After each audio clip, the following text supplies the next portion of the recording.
సౌభాగ్యాన్విత సద్గుణాభరణ సర్వజ్ఞాన శోభావని ప్రాభావ్యాకృత వంశ పావనకరీ ప్రజ్ఞా ప్రభావాగ్రణి స్వభావాత్ కరుణాంతరంగవరలోల భక్తహృన్మాలిని శ్రీభాస పరమేష్ఠిని వరమణి శ్రీలాలితాంభావయే. సౌభాగ్య ప్రభావ, సౌశల్య స్వభావ, సౌజన్య స్వభావ, సౌలభ్య విభావ అయినటువంటి భవభావ ప్రభావకు శతసహస్ర వందనాలు. ఈ లలితార్థ సుధారహరి పరంపరలో దేవి యొక్క విశ్వవ్యాపకత్వ వివరణలో నాదరూపమైనదని చెప్పి వెంటనే నామరూపాలు వదిలేసింది అన్నటువంటి కిందటి కొన్ని నామాలు అసలు అర్థాలను దాచుకున్నాయని తేలికగా గ్రహించవచ్చు మనం. ఆ తర్వాత హ్రీంకార రూపిణి, వినయవతి, జీవులందరూ హృదయాల్లో ఉండి ఆనందాన్ని ఇచ్చేది, కావలసింది తిరస్కరించవలసింది లేనిది దేవి అనేటువంటి నామాల యొక్క వెనుక ఎన్నో అర్థాలు, ఎన్నో విశేషార్థాలు చాలా ఉన్నాయి. కొంత పరిశ్రమతో ఆ రహస్యాలు తెలుసుకుంటే ఆనందం. ఆ ఆనందాన్ని అందరూ పొందాలన్నదే ఆ నామ నిర్మాతల యొక్క ఉద్దేశ్యం. హ్రీంకారం దేవి రూపమే అనడం వల్ల ఆ బీజాక్షరానికి ఉన్న ప్రాముఖ్యతని, ప్రభావాన్ని తెలియజేయడం కూడా జరిగింది. సృష్టి స్థితి లయాలకు సూచించేటటువంటి అక్షరాలు కలిసినటువంటి ఆ బీజం బ్రహ్మ నుంచి పరమాణువు వరకు కూడా అన్నిటినీ సమన్వయపరిచే అక్షరంగా మంత్రశాస్త్రం గుర్తించింది. మహామంత్రాలను పడేటువంటి పంచదశి, షోడశి మంత్రాలలో ఈ బీజాక్షరం ప్రముఖంగా వ్యక్తమవుతూ ఉంటుంది. అలా హ్రీంకారిని వర్ణించాక అత్యంత మహిమోపేతమైనటువంటి భువనేశ్వరి మంత్రాన్ని, దాని యొక్క వైశిష్ట్యాన్ని, మంత్రోపాసన రూపాలని వివరిస్తున్నాయి వచ్చేటటువంటి 8 నామాలు. శ్రీచక్రంలో 4వ ఆవరణని చతుర్దశాకారం అంటారు, చతుర్దశారం అంటారు. అంటే 14 కోణాలు ఉన్నటువంటి చక్రం అది. అది 14 భువనాలకి ప్రతీక. వాటికి అధిపతి కనుక దేవి భువనేశ్వరి. ఆ భువనేశ్వరి తత్వాన్ని చెప్పే నామాల్లో మొదటిది రాజరాజార్చిత అనేది. రాజరాజార్చిత అంటే రాజులకు రాజులైనటువంటి వారి చేత పూజింపబడేది, అర్చింపబడేది అని. దీని యొక్క భావార్థ శ్లోకం తారాధీశ ధనేశ్వరాది స్వరరాజద్రాజ సంసేవిత సామ్రాజ్యాధిప పూజిత సురవరా సంపూజిత రాజిత విద్వద్రాజ సుపూజిత సకల సంపద్రాజ రాజార్చిత స్వరాజ్యం సుఖభాజన నృతగుణ సిడ్నీపురీ శారదాని. అంటే తారాధీశ ధనేశ్వరాదిశ్వర రాజద్రాజ సంసేవిత అన్నారు. అంటే దేవతలలో రాజు అని పిలువబడేటువంటి వారు చంద్రుడు, కుబేరుడు ఇలా మొదలైన వారి చేత సేవించబడుతూ, సామ్రాజ్యాధిపతులైనటువంటి చక్రవర్తుల చేత కూడా పూజింపబడుతూ సామ్రాజ్యాధిప పూజిత సురవరా సంపూజిత రాజిత అన్నారు. అంటే సామ్రాజ్యాధిపతులైనటువంటి చక్రవర్తుల చేత కూడా పూజింపబడుతూ, శ్రేష్ఠులైనటువంటి విద్వాంసుల చేత కీర్తించబడుతూ, సుఖ సంతోషాలకు నిలయమైనటువంటి రాజ్యం కలిగి, స్వరాజ్యం, ఆమె యొక్క రాజ్యం సుఖ సంతోషాలకు నిలయం, అటువంటి రాజ్యం కలిగి సకల సంపదలకు అధిపతులైనటువంటి రాజుల చేత అర్చించబడేటువంటి, కీర్తింపబడే గుణములు కలిగినటువంటి ఈశ్వరి. ఇక సంపదలు, అధికారము, ప్రభుత్వం కలవారి రాజులు అనుకుంటే వారిపై ప్రభువుల్ని రాజరాజులు లేదా చక్రవర్తులు అనుకోవచ్చును. ఆ చక్రవర్తులకు కూడా సంపదలు, శౌర్య పరాక్రమాలు వంటివి ప్రసాదించేటువంటి దైవశ్రేష్ఠుడు చంద్రుడు, కుబేరుడు, ఇంద్రుడు, బ్రహ్మ, విష్ణు, మహేశ్వరుడు. వీరందరికీ కూడా రాజరాజ అనే పదం అన్వయం అవుతుంది. ఆ రాజరాజ నామం కలిగినటువంటి మహారాజులు, చక్రవర్తులు, దైవశ్రేష్ఠులు అందరి చేత పూజింపబడే దేవి అని దీని యొక్క అర్థం. ఇక రాజరాజ అనే పదం యోగీశ్వరుడు కూడా వర్తిస్తుంది. యోగీశ్వరుడుగా యోగీశ్వరుడు అంటే మహావిష్ణువు ఎత్ర యోగీశ్వర కృష్ణో తత్ర పాదో ధనుధర అన్నారు కదా. అంటే ఎక్కడ కృష్ణుడు, యోగీశ్వరుడైన కృష్ణుడు ఉన్నాడో అని భగవద్గీతలో చెప్పుకొని వస్తారు. అలాగే మహావిష్ణువు కూడా, మహావిష్ణువు యోగీశ్వరుడు, అలాగే పరమశివుడు కూడా యోగీశ్వరుడు. అంటే యోగీశ్వరుని చేత, విష్ణువు చేత, పరమశివుని చేత అర్చించబడేది. ఇక మానవుల్లో ప్రథముడైనటువంటి వాడు మనువు. ఆయన ప్రముఖుడు. ఆయన మనువు కూడా రాజరాజ అనే బిరుదు ఉంది.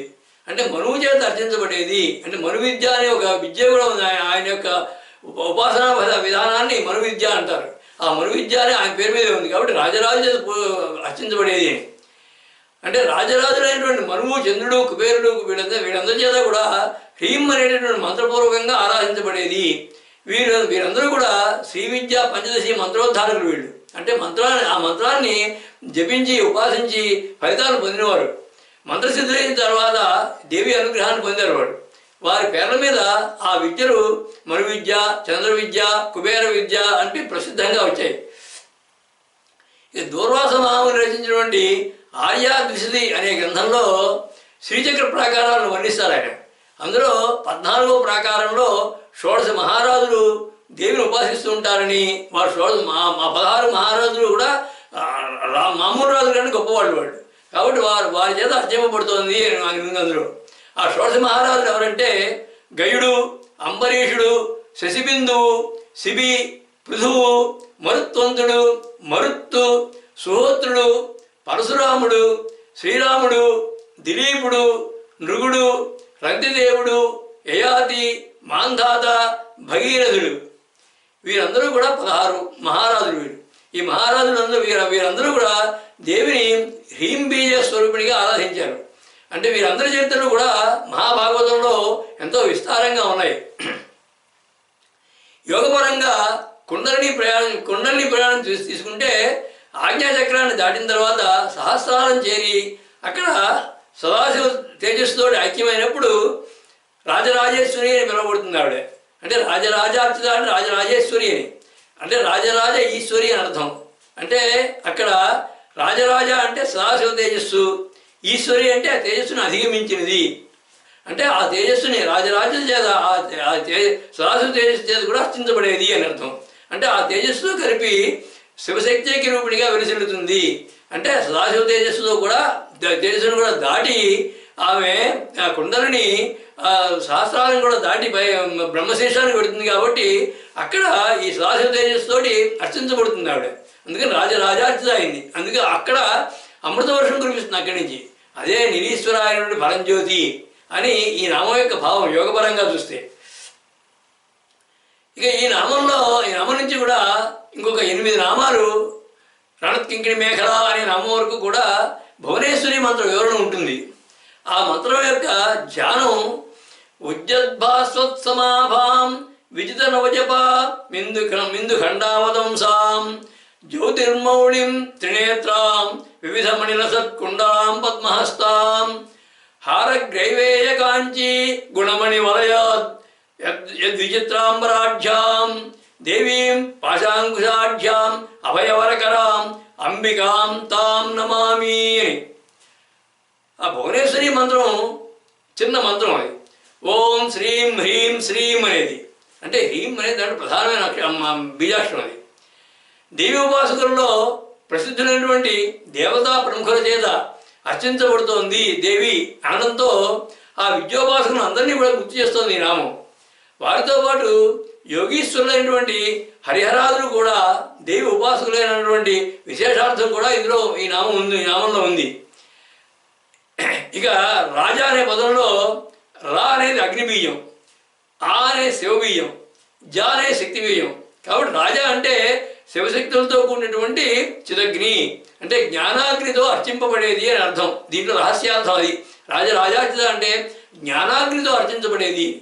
ఈ భువనేశ్వరి మంత్రోపాసన ధనధాన్య విద్య ఐశ్వర్య విజయాలను ప్రసాదిస్తుందని మతశాస్త్రం చెబుతోంది. ఆ ఐశ్వర్య ప్రసిద్ధ, ఆ ఐశ్వర్య ప్రవృద్ధ, సౌహార్ద సంవిద్ధ, సౌభాగ్య సమృద్ధ, విజ్ఞాన వివృద్ధ ఆ పరమేశ్వరే.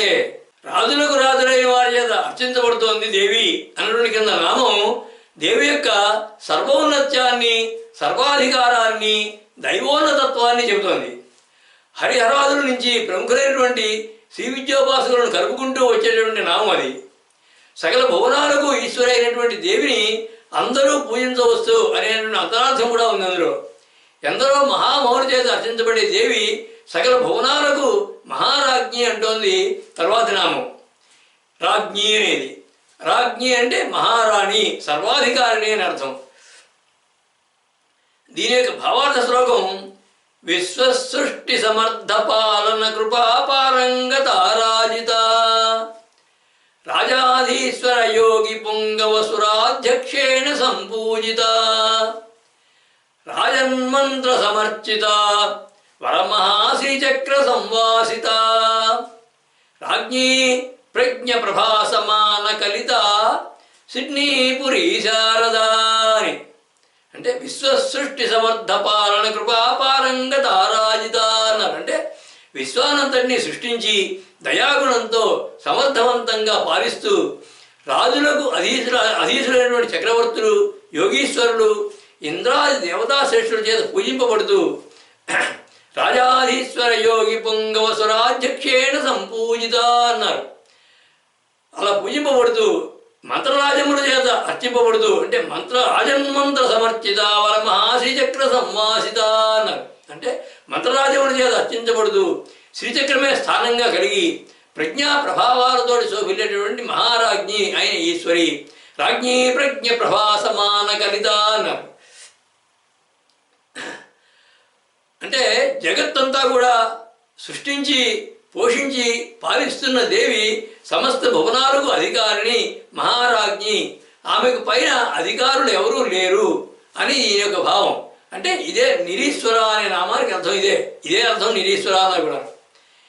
ఈ 14 భువనాలలో ఉన్నటువంటి సంపదాధికారులు, విద్యాధికారులు, ప్రభువులు, యోగీశ్వరులు, దైవశ్రేష్ఠులు అందరికీ ఉన్నతాధికారి దేవి. అలాగే నారాయణీ దేవత అనేటువంటి దేవత యొక్క అధికార సూచిక నామం రాజ్ఞి అనేది. అంటే సర్వాధికార సమన్విత అని అర్థం. నారాయణి అనే దేవత సర్వాధికారిని. ఆ దేవతను సూచిస్తుంది నారాయణి అనే మంత్రం. నారాయణి అనే నామం ద్వారా ఆ అధికారాన్ని సూచిస్తుంది కాబట్టి రాజ్ఞి అనే దానికి సర్వాధికార సమన్విత అని అన్వయం చేయవచ్చు. అలాగే రాజరాజేశ్వరస్య పట్టమహిషీత్వాత్ రాజ్ఞి అని రాజ్ఞి పదానికి అర్థం. అంటే రాజరాజేశ్వరుడికి రాజరాజేశ్వరుని యొక్క పట్టమహిషియే రాజ్ఞి అని. అంటే రాజరాజేశ్వరుడు అంటే కామేశ్వరుడు, సదాశివుడు, ఆయన పట్టమహిషి అని అర్థం. ఇక యంత్రరాజమైనటువంటి శ్రీచక్రం, మంత్రరాజమైనటువంటి శ్రీ విద్యామంత్రం, ఈ రెండింటి ద్వారా అర్చించబడేది, అందుకని రాజ్ఞి ఆ పేరు. అలాగే భువనేశ్వరికే మరో పేరు రాజ్ఞి. ఆ ప్రపంచ పరిపాలనాకర్త ఆవిడ, పరిపాలనా సమర్థవంతురాలు. రాజు అంటే చంద్రుడనే అర్థంలో, రాజ్ఞి అంటే చంద్ర విద్యా స్వరూపిణి అని అర్థం. రాజుకి సంబంధించిన రాజ్ఞి కాబట్టి రాజ్ఞి అంటే చంద్ర విద్యా స్వరూపిణి అని అర్థం. ఇక ఇందాక చెప్పినట్లుగా రా అంటే అగ్ని, ఆ అంటే సదాశివ, జ్ఞా ఈ కలిపితే జ్ఞి అంటే శక్తి. అంటే రాజ్ఞి అంటే శివశక్తులు కలిసినటువంటి చిదగ్ని స్వరూపిణి లేదా శివశక్తైక్య రూపిణి అని అర్థం. ఇక ఇందులో ఉన్నటువంటి ఇంకొక రహస్యం ఏంటంటే రాజ్ఞి అన్న పదంలో ఈంకారం ఉంది. ఆ ఈంకారమే అసలు రాజ్ఞి. మిగతా అక్షరాలన్నీ కూడా ఈ నామదేవత యొక్క స్థూల రూపాన్ని, స్వభావాన్ని, భావనా రూపాన్ని, ఉపాస్య రూపాన్ని తెలిపేవి మాత్రమే. ఈ ఈంకారమే అసలు రాజ్ఞి. ఈంకారాక్షరోద్ధారం సారాం పరాత్పరం అని మంత్రశాస్త్రం చెబుతుంది, నిర్వచిస్తుంది. అంటే అది పరాత్పర బీజం అని, ఈంకారం ద్వారా వచ్చినటువంటి అన్ని మంత్రాల యొక్క సారాంశమే ఈంకారం అని, అదే పరాత్పర అని నిర్వచిస్తుంది మంత్రశాస్త్రం. అంటే సప్తకోటి మహామంత్రాలకి, సర్వభాషా సారస్వతాలకి కూడా పరానాదమైనది దేవి. ఆ పరానాదమే ఈంకారం అంటే. అందుకే దీనిని మహాసారస్వత బీజంగా కూడా చెప్తారు మంత్రశాస్త్రంలో. పంచదశి, షోడశి బాలా మంత్రాలని రాజ్ఞి మంత్రాలను కూడా అంటారు. ఎందుకంటే కారణం ఈ ఈంకారం ఆత్మగా కలవవి, ప్రధానంగా కలవి కనుక ఆ మూడు మంత్రాలని కూడా రాజ్ఞి మంత్రాలు అంటారు. పంచదశి, షోడశి బాలా మంత్రాలని. అలాగే భువనేశ్వరి మంత్రం కూడా రాజ్ఞి మంత్రం. ఇది మంత్రశాస్త్ర రహస్యం ప్రకారం ఇది ఇలా అంటారు. అంతేకాకుండా మంత్రశాస్త్రపరంగా ఇంకో రకంగా చూస్తే మంత్రశాస్త్రంలో ఉపాస్య పరంగా, గాయత్రి పరంగా స్థూలం నుంచి ప్రారంభించి, అంటే స్థూలం, సూక్ష్మం, కారణం, సూక్ష్మతరం, సూక్ష్మతమం, వ్యక్తావ్యక్తం, అవ్యక్తం, పరాపరా వరకు ఉన్నటువంటి అన్ని రకాలైనటువంటి విధాల్లోనూ ఉన్నటువంటి సృష్టిని సర్వానికి కూడా ఈ రాజ్ఞి అన్న పదం నుంచి దాన్ని సాధించవచ్చును. దీనిని రహస్యనామ వర్ణంలో ఉన్న రహస్యం ఇదే. అంటే ఈ పదం నుంచి మొత్తం సృష్టి మొత్తాన్నంతటినీ కూడా సాధించవచ్చును. ఈ పదాన్ని ఉపయోగించి, ఇందులో ఉన్నటువంటి బీజాక్షరాలను ఉపయోగించి అన్ని అన్ని పద్ధతుల్లో ఉన్నటువంటి సృష్టిని కూడా సాధించవచ్చు. మనం దాని యొక్క అర్థం చెప్పుకోవచ్చును. అందుకే దీని రహస్యనామ మండలంలో ఉన్న అసలు రహస్యం ఇదే. ఇందులో ఈంకారం ఉంది, దీన్ని ధ్యానించండి అని చెప్పడం. ఈ రహస్యాన్ని అర్థం చేసుకున్నటువంటి కొందరు ఉపాసకులు ఈ రాజ్ఞి అనేది నామంగా కాకుండా మంత్రంగా పరిగణించి ఉపాసిస్తూ ఉంటారు. ఇందులో ఇక ఒక నిక్షిప్త మంత్రం ఉంది, అది రుద్రస్వరూపమైన రాజ్ఞి అనే మంత్రం. అంటే రుద్రుని యొక్క దేవి రుద్ర రూపంలో ఎలా ఉంటే అలా ఉంటుంది అని అనేటువంటి దాన్ని తీసుకుని ఆ మంత్రం ఆ విధంగా మంత్రాన్ని సృష్టించబడింది. దీని యొక్క ధ్యానం శ్లోకం జటాజూటధరం దేవం శూలకర్పరదారుణం భస్మోధూడిత సర్వాంగం రుద్రం వందే భయాపహం. దీని మంత్రం ఓం జ్రీం జ్వేం రాజరాజ రాజ్ఞే నమః. భువనాలన్నిటికీ సామ్రాజ్ఞి అనే అర్థాన్ని చెప్పే ఈ నామం శ్రీ మహారాజ్ఞి అనే రెండవ నామానికి కూడా విశేషమైన అన్వయంగా భావించినా కానీ ఎన్నో అంతర్గత భావాల్ని, రహస్య విశేషాలని, మంత్రార్థ తత్వాల్ని నిగూఢంగా దాచుకుంది ఈ మంత్రం. చిన్న 2 అక్షరాల మంత్రం. రహస్యం తెలియకపోతే నామం ఊరికే ఒట్టి నామమే, ఒక శబ్దమే, అదే నామం, ఒక్క నామం అంతే. కానీ సాహిత్యంగా దాన్ని అర్థం చెప్పుకోవాల్సి వస్తుంది. అంతకంటే ఏం చేయగలిగింది లేదు రహస్యం తెలియకపోతే. రహస్యం కనుక తెలిస్తే అది పరానాదంగా ప్రసరించి అనంతమైన ఆనందానుభూతిని కలిగిస్తుంది మనలో. కాబట్టి అటువంటి రహస్యాలు తెలుసుకోవడంలో ఎంతో ఆనందము, విశేషము ఉన్నది. దీంట్లో 2 అక్షరాలే ఉన్నా కానీ అత్యధికమైన మంత్రార్థాలతో నిండి పరానాద బీజాన్ని గుప్తంగా ఉంచినటువంటి నామం ఇది. విజ్ఞాన ప్రాజ్ఞి, ప్రజ్ఞా విరాజ్ఞి, ఆనంద సామ్రాజ్ఞి, సర్వార్థ సర్వజ్ఞి ఆ పరమేశ్వరే.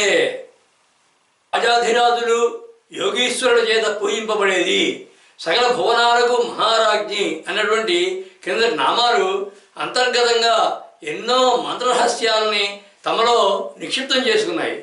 ఆ రహస్యాలు తెలిస్తే కలిగే సంతోషం అమేయం. అనుభూతికి తెచ్చుకోగలిగితే కలిగే ఆనందం వర్ణనాతీతం. అలా ఎన్నో మంత్రార్థ విశేషాలని, యోగార్థ భావాలని మూటగట్టి అందించినటువంటి నామకదంబాలని మనసులో తలుచుకున్న, జీవనంలో మలుచుకున్న, సాధనంలో అలవరుచుకున్న తరుగులేని ఫలితాలు, మెరుగైన మహిమా సౌరభాలు అందుతాయి.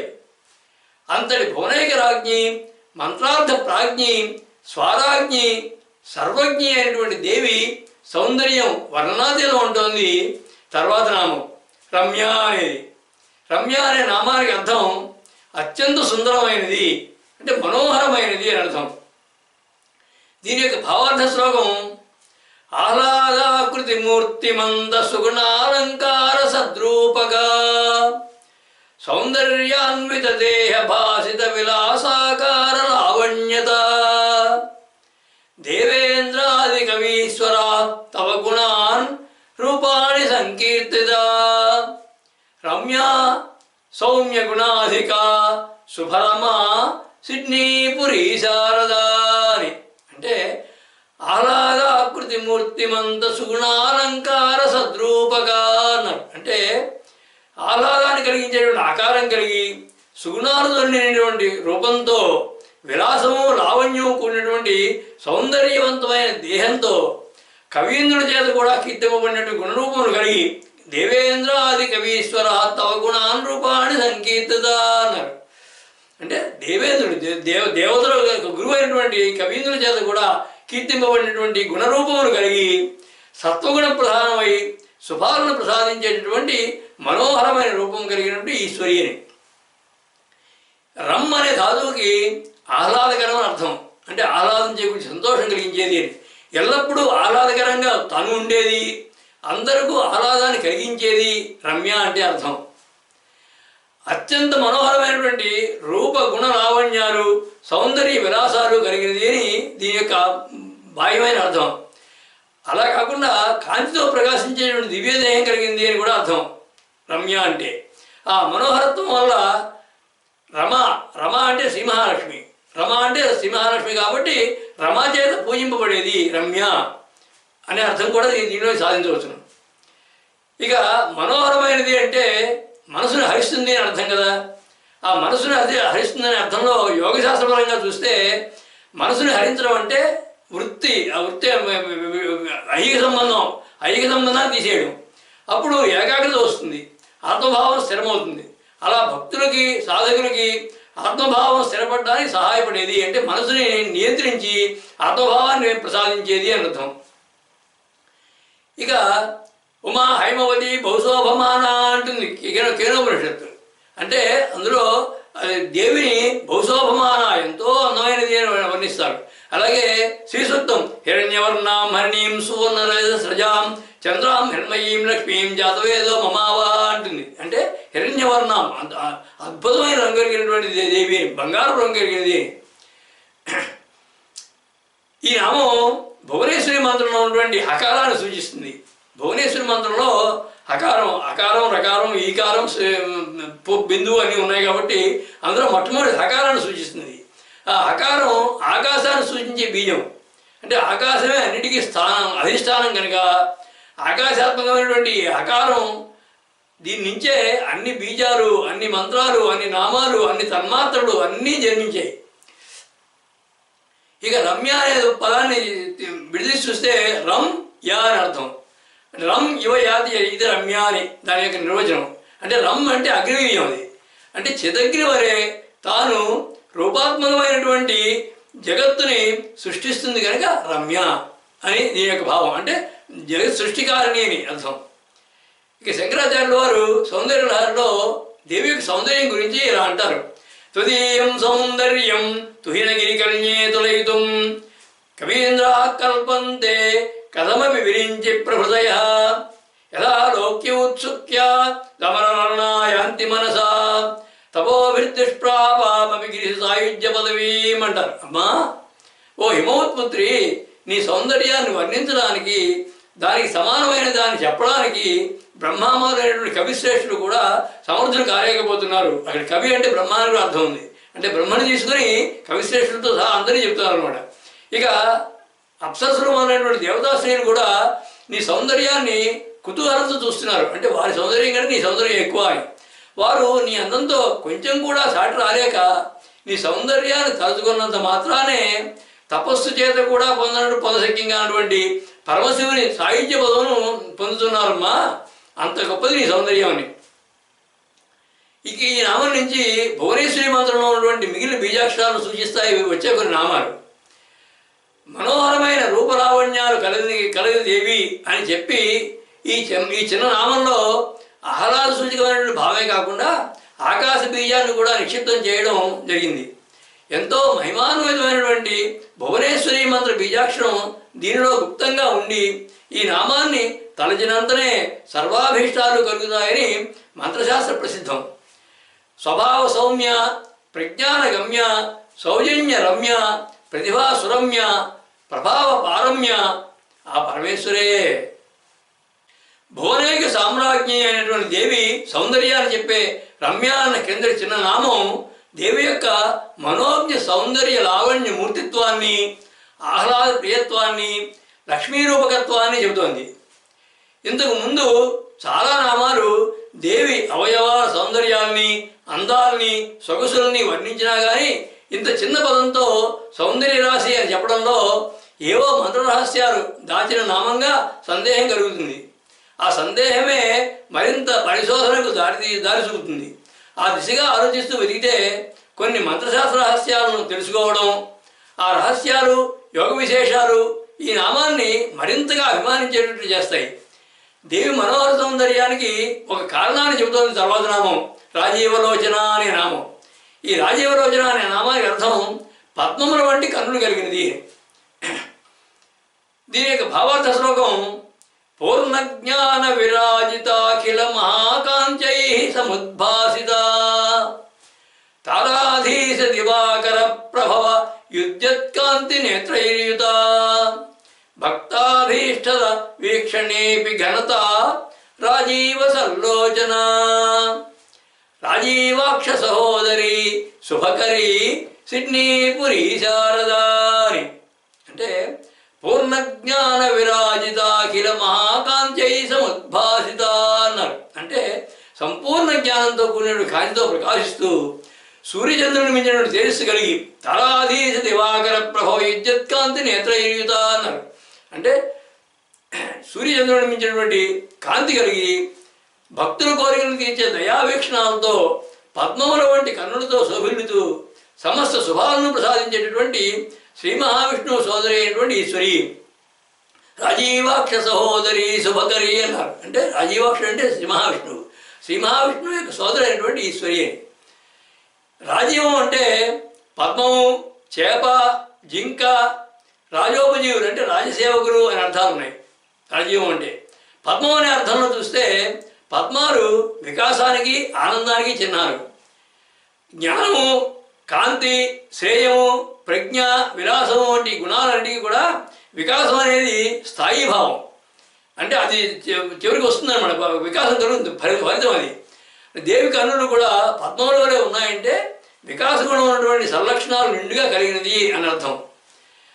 పద్మాలు మళ్ళా రెండు రకాలు. శ్వేతపద్మం అంటే తెల్ల పద్మం, రక్తపద్మం అంటే ఎర్ర పద్మం. దేవి నేత్రాలు ఆ రెండు కాంతులు కూడా కలిగి సూర్యచంద్రుల వలె ప్రకాశిస్తాయి అని భావం. అంటే సూర్యచంద్రుడే ఆమెకు నేత్రాలుగా ఉన్నాయని కూడా భావం. ఇక కళ్ళల్లో రక్త శుక్ల రేఖలు ఉండడం ఉత్తమ సాముద్రిక లక్షణం. అంటే తెలుగు చారలు కానీ ఎరుపు చారలు కానీ ఉంటే అది ఉత్తమ సాముద్రిక లక్షణం. అవి అదృష్టాన్ని, సౌభాగ్యాన్ని తెలిపేవి. ఆ రెండు రేఖలు కూడా ఈ రెండు పద్మాల వలె ఉన్నదని అంతరార్థం. ఇక చేప అనే అర్థం తీసుకుంటే, రాజీవం అంటే చేప అనే అర్థం తీసుకుంటే చేపల వంటి కన్నులు కలిగినది అంటే మీనాక్షి అని అర్థం. భక్తలక్ష్మి మరీవాజన్ మీనాభలోచన అనే నామం కూడా ఇదివరకు వచ్చింది ఇదివరకు. లేదా చేప కన్నుల వంటి కన్నులు కలది అని కూడా అర్థం తీసుకుంటే చేపలు ఎలా తమ కన్నుల యొక్క వీక్షణాలతో మాత్రం చేతనే తమ గుడ్డను పొందుతాయో, ఎలా బిడ్డలను పోషిస్తాయో, అలాగే దేవి కూడా తన కరుణావీక్షణాలతో భక్తుల్ని పాలిస్తుంది అని దీని యొక్క భావం. ఇక రాజీవం అంటే జింక అని అర్థం తీసుకుంటే జింక కళ్ళ వంటి కళ్ళు కలిగినది అంటే హరిణాక్షి, ఏనాక్షి అని అర్థం. ఇక రాజోపజీవులు అంటే రాజసేవకులు అని అర్థం తీసుకుంటే రాజసేవకులు అంటే ఒక మహారాజు యొక్క సేవకులు కాదు. రాజా అంటే శివుడు అర్థం. శివసేవకులు అంటే శివభక్తులను రక్షించేది అని అర్థం. ఇక్కడ అలాగా ఎంతో అర్థవంతమైన పదం రాజీవం అనేది. అలాగే క్రింద రమ్య అనే నామంలో ఉన్న సౌందర్యాన్ని ఇప్పుడు వివరిస్తుంది ఈ నామం అనమాట. అంటే రమ్య అనే సౌందర్యం అని చెప్పింది కానీ ఆ సౌందర్యానికి కారణం చెప్తున్నది ఈ నామం ఒకటి. ఇక మంత్రార్థ ప్రకారం చూస్తే ఈ రాజీవలోచన అనే దాన్ని విడగొట్టి చూస్తే రా, అజ, ఈ, వా, లోకన అని అర్థం. లోచన అని వీటిని కనుక చూస్తే రా అనేది అగ్నిబియ్యం, అజ అనేది సూర్యబియ్యం, ఇవ అనేది చంద్రబియ్యం. అంటే అగ్ని, సూర్య, చంద్ర తేజస్సులు కలిగినటువంటి కళ్ళు కలిగినది. అంటే సోమ సూర్యాగ్ని లోచన అని ఈ మంత్రం యొక్క ఈ నామం యొక్క మంత్రార్థం ఇది. ఈ నామంలో కొన్ని రహస్యనామాలు ఉన్నాయి. మొదటిది జీవలోచన అనేది, అంటే జీవుల్ని చూపులతో రక్షిస్తుంది అని అర్థం. లేదా జీవుల నేత్రాలే తాను ఆయనది అని అర్థం. అంటే జీవుల నేత్రాల ద్వారా తాను చూస్తోంది మొత్తం అంతా అని, లేదా జీవుల్ని తన చూపులతో రక్షిస్తోంది అని. ఇక వచన అనే మరో నామం. అంటే వచన అంటే వాక్స్వరూపమైనది, వాక్స్వరూపమైనది ఆవిడ, నాదబిందు స్వరూపిణి కాబట్టి వచన. ఇక వన అని ఇంకొక నామం ఉంది. వన అంటే దేహంలో ప్రాణాన్ని వన అంటాయి యోగశాస్త్రము, శ్రీ విద్య కూడాను. అంటే ప్రాణరూపిణి అని అర్థం వన అంటే. శ్రీచక్రంలో బిందుస్థానాన్ని ఓడ్యాడపీఠం అంటారు. ఈ ఓడ్యాడపీఠంలో ఉండే శక్తి రూపిణి వన, అదే బిందుమండల వాసిని అని అర్థం. పద్మాల వంటి కన్నులు కలిగినది అని దేవి అన్నటువంటి ఈ నామం బయటికి సామాన్య సాహిత్య వర్ణనలోనే కనిపించినా కానీ అంతరాంతరాల్లో ఆ పద్మాలు ఐహికమైనవి కావని, విశ్వకాంతి కారకాలని, తేజోపూరకాలని, వికాస విలాసాలని భావాలని నింపుకున్నది ఈ నామం. పద్మాక్షి అనకుండా రాజీవాక్షి రాజీవలోచన అనే పదం వాడుతుంది. రాజీవ అనే పదం వాడడంతో దేవి యొక్క జీవకారుణ్యత్వాన్ని చెప్పేవిగా వివిధ విశేషార్థాలు ఈ నామాన్ని అందరం ఎక్కించాయి పైకి. కిందటి నామంలో ఉన్నటువంటి రమ్యత్వానికి ఈ నామం విశేష వివరణగా నిలుస్తుంది. దేవి సౌందర్యానికి ఆమె కన్నుల సోయగమే ప్రధాన కారణం అనిపిస్తుంది ఈ నామం. కారుణ్య లోచన, శరణ్య విలోకన, ధర్మాధర్మ వివేచన, భవపాశ విమోచన ఆ పరమేశ్వరే. సమస్త భువనాలకు రాజ్ఞి అయినటువంటి దేవి యొక్క సౌందర్యాన్ని వివరించాయి కిందటి రెండు నామాలు, రమ్య, రాజీవలోచన అనేటువంటి రెండు నామాలు. అవి దేవి యొక్క రూప మనోహరత్వాన్ని, నేత్ర ప్రభాసకత్వాన్ని తెలుపుతూ అంతర్గతంగా భక్త మానస ఆహ్లాదకృత్యాన్ని, జీవకారుణ్యత్వాన్ని చెబుతున్నాయి. ఆ పదాల సొంపుతోటి ఆ అర్థాలు దానంతరమే వచ్చేసాయి దాంట్లోకి. రమ్య నుంచి మొదలైనటువంటి ఈ నామాల వరుసను వాహికా నామాలు అంటారు. అంటే ఒకదాని నుండి ఒకదానితో ఒకటి కలిసి ప్రవాహంలా గొలుసులా ఉంటాయి. ఇవి చిన్న అర్థం తేడా ఉన్నా కానీ అన్నీ ఒకే భావాన్ని సూచిస్తాయి.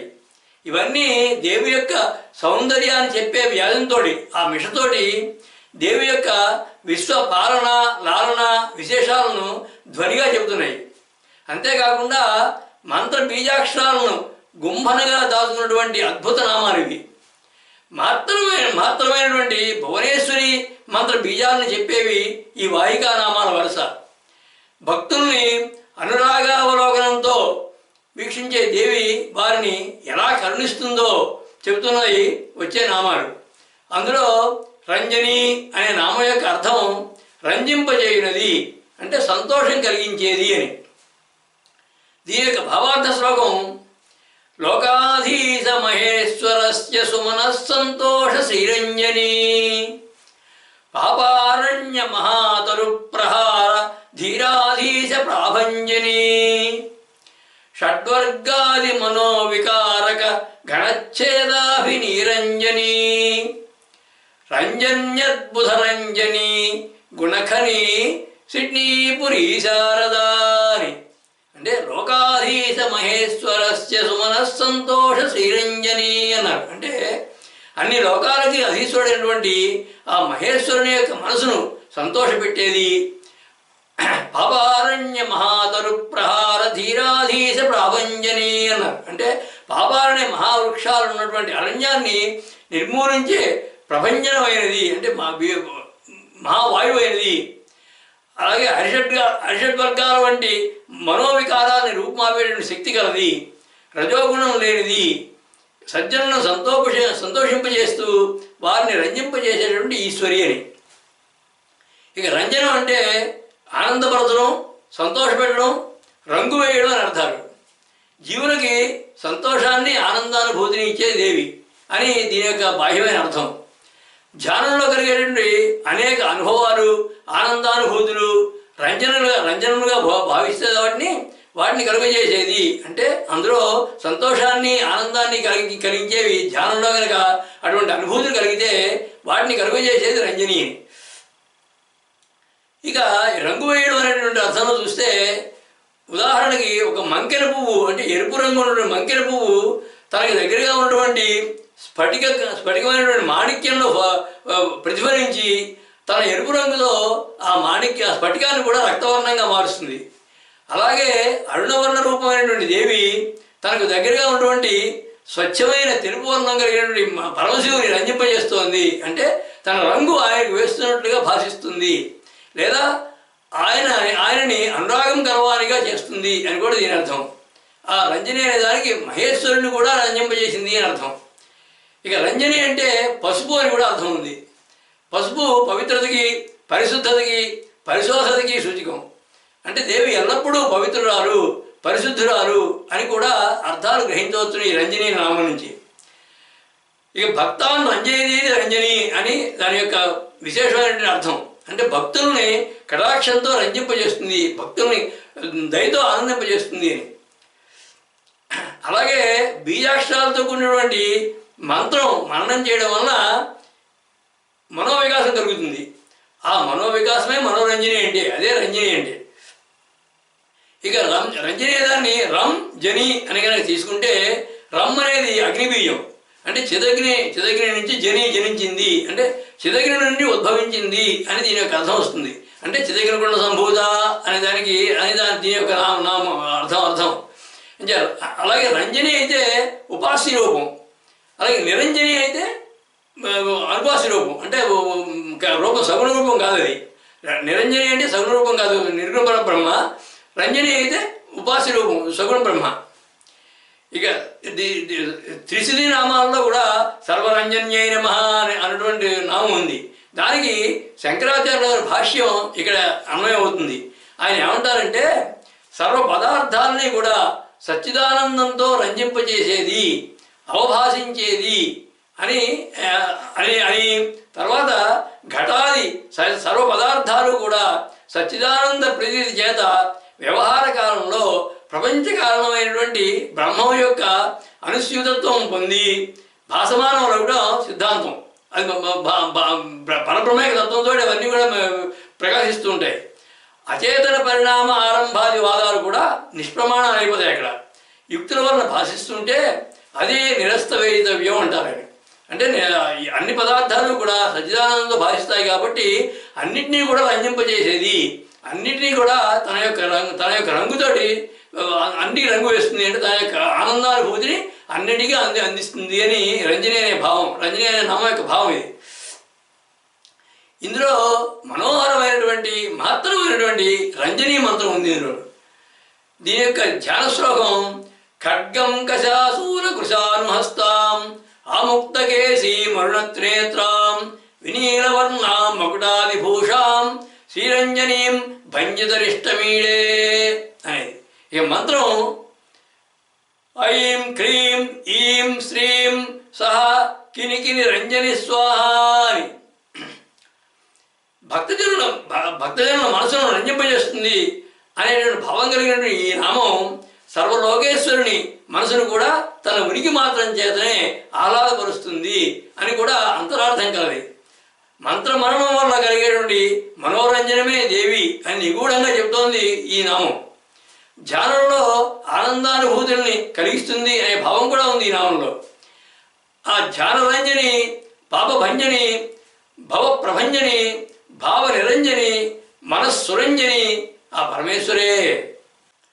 దేవి సౌందర్య వర్ణనాక్రమంలో ఉన్నటువంటి ఈ వాహికానామాల్లో సగుణ రూప సౌందర్యాన్ని వివరిస్తూ నేత్రాలను గురించి చెప్పాక మనసులపై ఆమె ప్రభావాన్ని వివరించింది రంజని అన్నటువంటి కింద నామం. జీవుల్ని ఈశ్వరుణ్ణి కూడా రంజింపజేయగలిగినటువంటి సౌందర్య లావణ్య విలాసాలు కలిగిన దేవి అని ఈ నామాల వరుసలో అన్వయించవలసినటువంటి భావం. పరమేశ్వరుని మనసుకే రంగు వేస్తుందని, అంటే దేవి నిర్వికార నిష్కాముడైనటువంటి ఆయన్ను కూడా అనురాగం కలవానిగా మార్చగల సర్వసమ్మోహిని అని రంజని అనడంలో ధ్వనిపూర్వకమైన విశేషం. ఇదే భావాన్ని దేవి యొక్క మనోహరత్వాన్ని చెప్పేటటువంటి పరంపర కొనసాగుతోంది వచ్చే నామాల్లో. అందులో తర్వాత నామం రమణి అనేది. ఈ రమణి అనే నామానికి అర్థం మనోహరమైనది, రమింపజేయునది. రమణి అంటే రమింపజేయునది. దీని యొక్క భావార్థ శ్లోకం మాహేంద్రాది సమస్త దైవత గణాన్ రమ్యంతు శక్తిర్మయా భక్తిర్భావిత మానసా రమయతే సత్పుణ్య మోక్షప్రదా జ్ఞానాద్భాసిత యోగి మానస సదా రమ్యేతి ప్రజ్ఞాకృత రమ్యత్వాన్ శుభరంజని సురమణి సిడ్నీపురీ శారదాని. అంటే మాహేంద్రాది సమస్త దైవత గణాన్ రమ్యంతు శక్తిర్మయాన్. అంటే ఇంద్రాది సమస్త దేవతలను కూడా రమింపజేసే గుణం కలది. భక్తిభావంతో ఉన్నవారి మనస్సులో రమిస్తూ భక్తిర్భావిత మానస రమయతే సత్పుణ్య మోక్షప్రదాన. అంటే భక్తిభావంతో ఉన్నవారి మనస్సులో సంచరిస్తూ రమిస్తూ వారికి పుణ్యము మోక్షము కూడా ఇచ్చేది. అలాగే జ్ఞానాద్భాసిత యోగి మానస సదా రమ్యేది ప్రజ్ఞాకృత. అంటే జ్ఞానంతో ప్రకాశించేటువంటి యోగుల మనస్సులలో ఎల్లప్పుడూ రమించేటటువంటి ప్రజ్ఞ కలిగినది, మనోహరమైనటువంటి శుభకరమైన అనుభూతిని కలిగించేటటువంటి ఈశ్వరి. ఇక రమ్య అనే క్రింద నామంలో చెప్పినటువంటి దేవి యొక్క మనోహరత్వం ఇక్కడ రంజని అనే నామంతో కూడా అనుసంధించుకుని చెప్పడం అవుతుంది. ఇందులో రంజని అన్నా రమణి అన్నా కూడా మనోహరమైనది, రమింపజేసేది, రంజింపజేసేది. కానీ దీంట్లో చిన్న చిన్న తేడాలు ఉంటాయి ఒక్కొక్క నామంలో. సుందరి, రమణి, రామే అని అమరకోశం. అంటే రమణి అంటే సుందరి అని అర్థం, సుందరమైనది. రమణీయమైనది, రమణీయమైన సౌందర్యం కలది అంటే ఆనందమయ స్వరూపిణి, భక్తజనులకు ఆనందాన్ని ప్రసాదించేది, ఆనందదాయిని. ఇక మంత్రోపాసన వల్ల మనోబుద్ధులకి దర్శనమయ్యేటటువంటి ఆహ్లాదకర మూర్తినే రమణి అనవచ్చును. మంత్రాన్ని ఉపాసిస్తూ ఉంటే ఒకానొక సందర్భంలో ఆ మనస్సుకి, ఆ బుద్ధికి కూడా ఒక అద్భుతమైన సౌందర్యమూర్తి గోచరం కావచ్చును. అటువంటి సౌందర్యమూర్తే రమణి. ఇక భక్తాన్ని రమయతి రమణి అని కూడా దానికి నిర్వచనం. అంటే భక్తులను రమింపజేసేది, అంటే వారి వారి హృదయాల్లో విహరించి ఆనందింపజేసేది, వారితో క్రీడిస్తుంది అంటుంది శృతి. ఆక్షన్ క్రీడం రమమాణ అంటుంది. అంటే భక్తులతోటి నవ్వుతూ ఆడుతూ వారితో రమిస్తుంది, భక్తుల్ని తన మాయతో రమింపజేస్తుంది అని. ఇక రమణి అనే పదాన్ని కనుక రమ్ అణి అని కనుక విడదీసి చూస్తే, రమ్ అంటే అగ్నిబీజం చెప్పుకున్నాం కదా ఇదివరకు. అంటే చిదగ్ని నుండి పుట్టినటువంటి, అణి అంటే అణువులు, అంటే చిదగ్ని నుండి పుట్టినటువంటి అణువుల స్వరూపమే దేవి అని అర్థం. అంటే చిదగ్ని పుట్టినప్పుడు, మొట్టమొదటిలో చిదగ్ని పుట్టినప్పుడు అణువులు లేవు. అప్పుడు శూన్యమే, అంతా శూన్యమే ఉంది. ఆ తర్వాత 6 ఆకాశాల్లో చివరిదైనటువంటి భూతాకాశం సృష్టించబడిన తర్వాత అప్పుడు అణువులు వచ్చాయి. అంటే తన మాయాస్వరూపంతో భూతాకాశాన్ని సృష్టించి అణువుల్ని కల్పించింది దేవి. ఆ ఆకాశము తానే, అణువులు తానే. ఇంకా రమణి అనేది ఇంకొక రకంగా చూస్తే రా మణి. అంటే రా అనేది నాదాగ్నిగా తీసుకుంటే, మణి అంటే నాదాగ్ని మణి. రా అంటే నాదం, మణి అంటే బీజాక్షరం. మంత్రశాస్త్రంలో మణి అనేది బీజాక్షరం లెక్క. బీజాక్షర సంపుటిని మణి అంటారు. అంటే నాద బీజాక్షర స్వరూపిణి అని అర్థం రమణి అంటే. ఇక భువనేశ్వరి మంత్రంలో ఉన్నటువంటి అగ్నిబీజమైన రేఖను సూచిస్తుంది, రకాలను సూచిస్తుంది ఈ నామం. అంటే హీం అనే దాంట్లో రకాలను సూచిస్తుంది ఈ నామం. రమణీయమైనది, మనోహరమైనది దేవి అని ఈ నామం యొక్క భావం. రమణీయం, మనోహరం అనేవి వాచకంగా నిర్వచించడానికి అందరివి. ఆ పదాల ద్వారా వాటి భావాన్ని మనసులో అనుభూతి చెందాల్సిందే. ఆ అనుభూతితో కలిగేటటువంటి ఆనందం మాటల్లో చెప్పలేనిది, అనిర్వచనీయమది. అవి ఈ వాహికా నామాల వలె దేవి సౌందర్యాన్ని చెప్పేవే అయితే, ఆ అనుభూతి కూడా పాక్షికమే. అంటే కొంతవరకే ఆ అనుభూతి ఉంటుంది. ఆ అనుభూతిని పూర్తిగా పొందాలంటే మంత్ర ధ్యాన యోగ సాధన విధానాలే శరణ్యం. ఆ విధంగా చేస్తేనే పూర్తిగా ఈ రంజని రమణి అనే నామాల యొక్క అనుభూతిని పొందగలుగుతారు. ఆ మంత్రార్థరమణి, ధ్యాన చిన్మణి, యోగ సాధ్యన్మణి, భావ సాద్గుణి ఆ పరమేశ్వరే. రంజని రమణి అనేటటువంటి కింద 2 నామాలు కూడా మనోహరమైన సౌందర్యమైన రూపం కలది అన్న ఒకే అర్థంతో ఉన్నట్లు కనిపించినా కానీ వాటి యొక్క అంతర్గత భావం మాత్రం వేరే. యోగ సాధనలో, మంత్రోపాసనలో 2 విధాల స్థితులకు సూచికాలవుతాయి. భక్తుల్ని రంజింపజేసేది ఒకటి, రమింపజేసేది ఒకటి. ఒకటి ఆనందతత్వం, ఇంకొకటి తన్మయత్వం. మనోబుద్ధులకి ఒకటి వికాసం, మరొకటి దర్శనం. ఒకటి మరణం, రెండవది ఉన్మరణం. సాధకుల యొక్క మనస్థితిలో కించిత్ భేదంతో 2 అత్యంత మనోహర సౌందర్య రూపాలని చూపించాయి ఆ నామాలు. ఇక అవి చూపించే సృష్టి రహస్య విధానాలు, మంత్ర బీజాక్షరాలు ఈ స్థూల రూప సౌందర్య వర్ణనకు ఆమడ దూరంలో ముందుంటాయి. అలా ఎన్నెన్నో మంత్రార్థ రహస్యాలని దాచుకున్నటువంటి అత్యద్భుత నామాలవి, ఆ నామ కదంబాలవి. ఇదే విధమైనటువంటి మంత్రభావన రహస్యాలు నింపుకున్నవి రస్య రణత్కింకిణి మేఖల అనేటటువంటి రానున్న నామాలు. రస్య అనే నామానికి అర్థం రసస్వరూపిణి, అంటే ఆనందస్వరూపిణి అని అర్థం. దాని యొక్క భావార్థ శ్లోకం సర్వద్వస్తు సుసారభూత రసన రూపేణ ప్రఖ్యాతినా విశ్వసృష్టి సమంతరేణ పరమాత్మా రూప సంవాసినా బ్రహ్మాత్మైక్య స్వరూపిణి రసధుని బ్రహ్మాండ సద్వ్యాపిని రస్యానంద శుభ ప్రభావలహరి సిడ్నీపురి శారదాని. అంటే సర్వద్వస్తు సుసారభూత రసనారూపేణ ప్రఖ్యాతినా అన్నారు. అంటే అన్ని వస్తువుల్లోనూ కూడా అన్ని విషయాల్లోనూ సారభూతమైనటువంటి రసరూపంలో ఉండి సమస్త సృష్టిలో అంతర్గతంగా పరమాత్మ స్వరూపంలో వ్యాపించి నివసిస్తూ మొత్తం బ్రహ్మాండాలన్నింటిలో విస్తరించి పరబ్రహ్మరూపిణిగా బ్రహ్మాత్మైక్య స్వరూపిణి స్వరమణి రసధుని బ్రహ్మాండ సద్వ్యాపిని అన్నారు. అంటే మొత్తం బ్రహ్మాండాలన్నింటిలో కూడా విస్తరించి పరబ్రహ్మరూపిణిగా అన్నిటి సారమైనటువంటి రసరూపంలో ఉన్నటువంటి ఈశ్వరి అని. సృష్టిలో ప్రతి విషయం వస్తువులో కూడా ఉన్న సారాన్నే రసం అంటారు. అలా అన్ని విషయాలు వస్తువుల్లో రసరూపంలో వ్యాపించినటువంటి పరబ్రహ్మ అని శృతులు చెబుతాయి. రసో వయస రసగుంఫీ ఏవా అయం లబ్ధ్వా ఆనందీ భవతి అంటుంది శృతి. అంటే దేవి విశ్వమంతా వ్యాపించి వాటిలో ఉన్నటువంటి సారమైన రసరూపంలో ఉండి ఆ వస్తు విషయాల యొక్క అనుభవ రూపమైనటువంటి ఆనందాన్ని ప్రసాదించేది ఆనంద స్వరూపిణి అని అర్థం. ప్రతి జీవిలో ఉన్నటువంటి రసగ్రహణ శక్తి కూడా దేవియే. ఆ వస్తువులో ఉన్న రసమే కాకుండా రసగ్రహణ శక్తి కూడా దేవే. అంటే రసానుభూతిని కలిగించేది దేవి అని అంతరార్థం.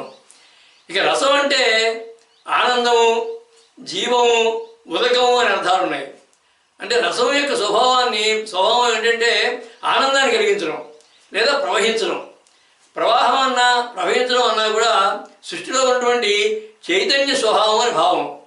ఆ చైతన్యమే శక్తి రూపమైనటువంటి పరమేశ్వరి. ఇక నిర్గుణ బ్రహ్మ నుంచి వెలువడినటువంటి చైతన్య శక్తి అదే రసం. ఆ చైతన్యం వలనే జీవులకి ఆనందానుభూతి కలుగుతూ ఉంటుంది. మనసుల్లో కలిగేటువంటి ఆ ఆనందానుభూతే రస్య అంటే. ఇక రస్య అనే దాంట్లో రా అనేది శక్తికి, సా అనేది సదాశివునికి సూచికారు. అంటే రస అంటే శివశక్తులు అని అర్థం. వారిద్దరి కలయిక బ్రహ్మానందం. ఆనందో బ్రహ్మేది విజానాత్ అంటుంది శృతి. అంటే ఆనందమే రసం, ఆనందకారకం రస్య. ఈ నామం భువనేశ్వరి మంత్రంలో ఉన్నటువంటి ఈకారాన్ని సూచిస్తుంది.